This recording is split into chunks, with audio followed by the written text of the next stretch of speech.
Ölkədə növbəti əfv sərəncamının imzalanması gözlənilir. Bir çoxu məşhur meyxanaçı Rəşad Dağlının da bu siyahıya düşüb-düşməyəcəyi ilə maraqlanır. 2023-cü ildə qəsdən adam öldürməkdə və soyuq silah saxlamaqda təqsirli bilinərək 9 il 6 ay müddətinə azadlıqdan məhrum edilən Rəşad Dağlının əfv olunması üçün müraciət edilibmi sualı ilə onun vəkili Elvin Əliyevlə əlaqə saxladıq.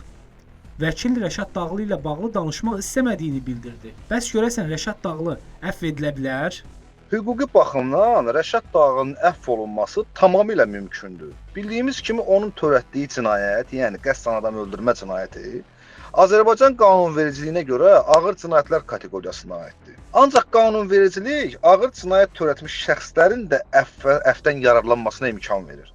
Azərbaycan Respublikasının konstitusiyasına əsasən əfv etmək səlahiyyəti birbaşa ölkə prezidentinə məxsusdur. Prezident fərdi əfv etmə aktı ilə məhkum olunmuş şəxsi cəzanın qalan hissəsini çəkməkdən azad edə bilər, cəzanın müddətini azalda bilər və ya cəzanı daha yüngül cəza növü ilə əvəz edə bilər. Əfv fərdi xarakter daşıyır və hər bir məhkumun yüngülləşdirici və müstəsna halları nəzərə alınaraq qiymətləndirilir.